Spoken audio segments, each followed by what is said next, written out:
Tomorrow is World Autism Awareness Day, and this is all Autism Awareness Month. Talking to me right now is Michelle Preslar and Kristin Hubbard with Autism Speaks. Thanks very much for joining us.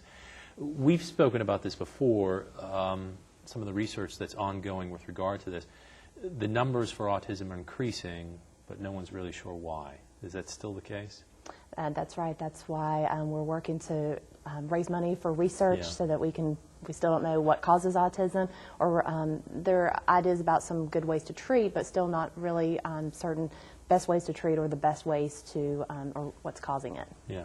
What you're hoping to do in highlighting this month is what services are available to families, or just making people more aware of autism in general? Both. Both. We have a lot of great services on the Autism Speaks website. Yeah. We have, obviously, 1 in 150 children right now is being diagnosed. It's 1 in 94 boys, which is incredible. Yeah. They've revamped the website. We have a whole slew of items available to families, especially families who recently get diagnosed. I have a 4-year-old on the spectrum, and I remember when he was diagnosed, I didn't know what to do. I didn't know where to go. Right. And where you can go, these families can call Autism Speaks, the Autism Response Team Coordinator. They have one for each section of the United States. Right. It's broken up into 4 areas. They can, we have a 100-day kit. It walks the family through the first 100 days after a diagnosis. It's a fabulous resource. They have a video glossary that shows you typical behavior of a child as compared to a child who may be on the spectrum. When you first heard about the possibility that your child might have autism, certainly you'd heard of autism, but were you aware of what it exactly was? As soon as at his 18-month checkup, he was not speaking. And my pediatrician at the time, who was also a very good friend, we were living in Pennsylvania, she said, "You need to research autism.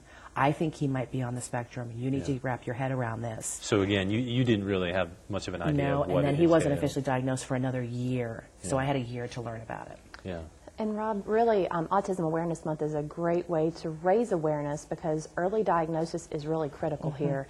That the earlier that a child can be diagnosed with autism, that the earlier they should get into treatments, and really that's very helpful for children in the development. Okay. We want to talk about some of the things that are going on. This Saturday at UNCC, researchers will be available to answer some questions.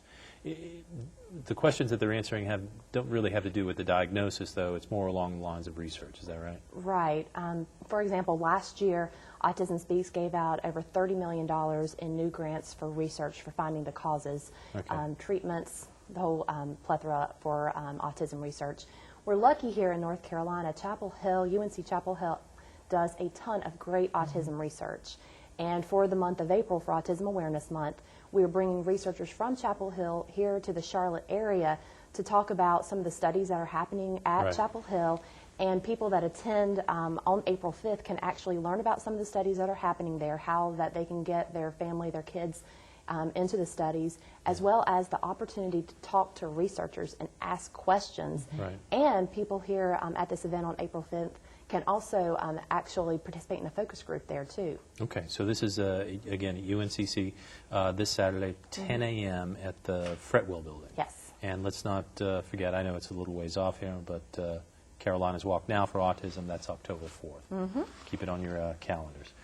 Thanks very much for joining us, Michelle and Kristin. Wish you the best of luck with everything. Thank you very much. That's our in-depth conversation for today.